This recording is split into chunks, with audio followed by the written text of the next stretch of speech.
here with Jake Medlong. For churches in the U.S. who are like, hey, you know, we see what's going on with Living Stones in Brazil. It looks like an amazing program that looks really cool. We see what Kids Inc. is doing here in inner city Indianapolis. What about us? Like, we have the heart to make a difference for our community. What might be a way, like just some steps that we could actually take to start something? What's a way that you guys started something? But just taking time just to pray and seek the Lord and say, God, what would you do? What would you have us do? What's that thing you want us to be involved in? See, is there an area in my community that's being unreached? And so the schools that we work in right now, at least 2 of the schools, I know that there's no other gospel-based organization partnering with me. So I want to be there. One of the programs we started was our elementary club. That was one of those programs that we started because we didn't have anything in that range. We weren't taking care of K to 6th grade. So what we did was we started building that relationship with the school. We picked one school, and we just built that relationship. We were showing up as often as we could.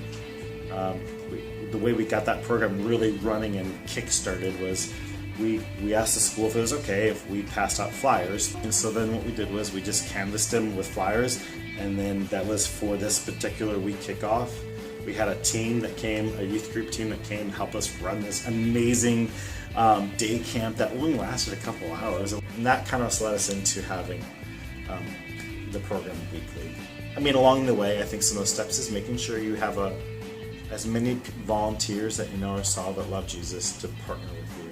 We're about partnering with us. And what you're doing is we gave them I believe we're giving them an opportunity to do kingdom work. And so we train those volunteers, let them know what to do, but some basic things like that. I want to make sure I get to the why. Like, why am I doing this thing? And as you formulate what your mission statement is, like, what's if you boil it down to the simple singulars that you want to do, then that can help you share what the vision is there. It is incredibly important to be flexible because things change, especially working with students. Things will change, but that's actually what it is. We created a program, and every week we get together and say what works and what doesn't work. And we're small enough that we can cut things out, we can add things in, eventually fall into your groove. But I would say is be flexible and be patient. Things don't grow as fast as we want them to be. And kids get a little more wild than you think they're going to be, and that's okay.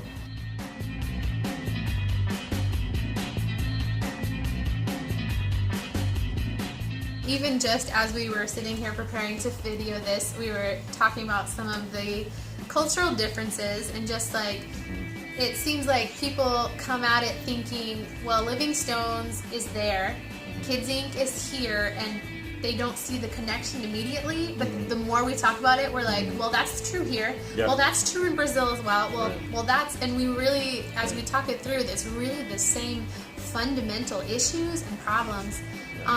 But were there some cultural things that you see that are different between Living Stones? Cultural things, yeah. Well, we don't speak Portuguese typically. That's probably the easiest thing. I don't understand really any Portuguese. So there's that.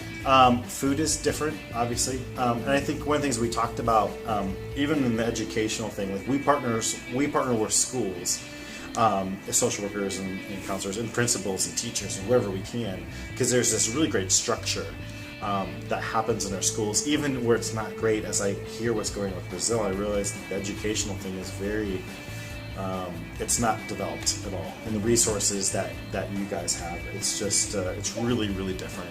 But I think it's a little easier for us because we have a little bit more resources and structure. Even food, there's a lot more government assistance. That's, as imperfect as it is, we do have food stamps. They do have the SNAP, or they have those resources that they need. Food, it can happen. There are food pantries where if you need to get food, you can get food. There's probably a lot more money in our community surrounds us to help us do what we do. It's probably a little bit easier. It's not easy at all, but I think I realize as I hear the stories, it gets difficult in Brazil. Definitely shows the need for the partnership. Absolutely. The international partnerships, and we are super, super grateful that while here in the U.S. we're able to, like, Cade's able to come and help and get training, and Absolutely. We're able to connect and partner not just financially. Right. It's not just that, it's learning so much more. Thank you so much. Appreciate you. Thank you.